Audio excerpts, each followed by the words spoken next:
bersamamu dan bersama rohmu. Inilah Injil Yesus Kristus menurut Markus. Dimuliakanlah Tuhan.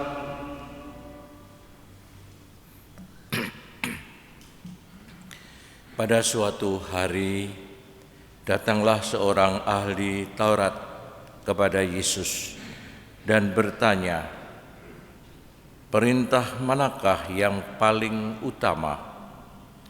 Yesus menjawab, "Perintah yang utama ialah, dengarlah hai orang Israel, Tuhan Allah kita itu Tuhan yang Esa. Kasihilah Tuhan Allahmu dengan segenap hati, dengan segenap jiwa, dengan segenap akal budi, dan dengan segenap kekuatanmu. Dan perintah yang kedua ialah, kasihilah sesamamu seperti dirimu sendiri. Tidak ada perintah lain yang lebih utama daripada kedua perintah ini."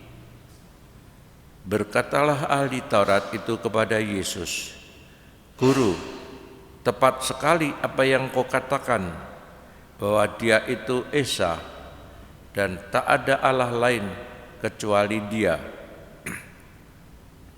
Memang mengasihi Dia dengan segenap hati, dengan segenap pengertian dan dengan segenap kekuatan, serta mengasihi sesama manusia seperti diri sendiri jauh lebih utama daripada semua korban bakar dan persembahan." Yesus melihat betapa bijaksananya jawaban orang itu, maka ia berkata padanya, "Engkau tidak jauh dari kerajaan Allah." Dan tak seorang pun masih berani menanyakan sesuatu kepada Yesus. Demikianlah sabda Tuhan. Terpujilah Kristus. Di antara sekian banyak hukum, aturan-aturan, hukum Taurat ditanyakan oleh seorang ahli Taurat kepada Yesus, perintah manakah yang paling utama di antara sekian banyak atau sekian ratus perintah-perintah itu, aturan-aturan agama, aturan-aturan hidup sosial, hidup bersama.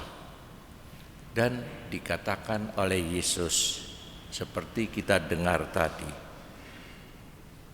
Tuhan Allah kita itu Tuhan yang Esa.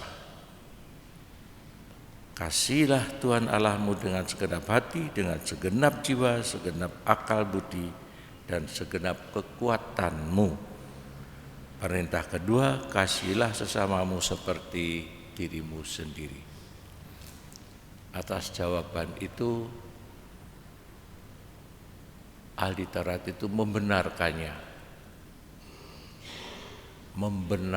apa yang dikatakan oleh Yesus. Dan Yesus kemudian menjawab, "Kamu tidak jauh dari kerajaan Allah. Laksanakan itu, maka kamu tidak jauh dari kerajaan Allah." Ibu, bapak, dan saudara-saudari semua yang terkasih, Santo Paulus melaksanakan itu sebagai pewarta Injil, mewartakan kabar sukacita, dan itu boleh dikatakan merupakan wujud kasih kepada Allah, mewartakan Yesus yang wafat dan bangkit mulia kepada orang banyak, meskipun melaksanakan panggilan mewartakan Injil pun disertai dengan berbagai penderitaan. Tetapi dikatakan bahwa sabda Allah tidak terbelenggu. Karena pewartaan Injil inilah aku menderita, malahan dibelenggu seperti seorang penjahat. Tetapi sabda Allah tidak terbelenggu, tetap dia tidak bisa dikalahkan, dikuasai oleh manusia. Sabda Allah adalah, manusia memang bisa terbelenggu, terikat untuk melaksanakan kasih kepada sesamanya, mewartakan Injil itu. Tetapi sabda Allah tetap hidup, tidak bisa dikuasai manusia. Dia bergerak sesuai dengan apa yang dikehendaki Allah sendiri, diwartakan kabar gembira oleh siapapun yang mencintai sabda Allah itu. Marilah kita hening sejenak merenungkan sabda Tuhan ini.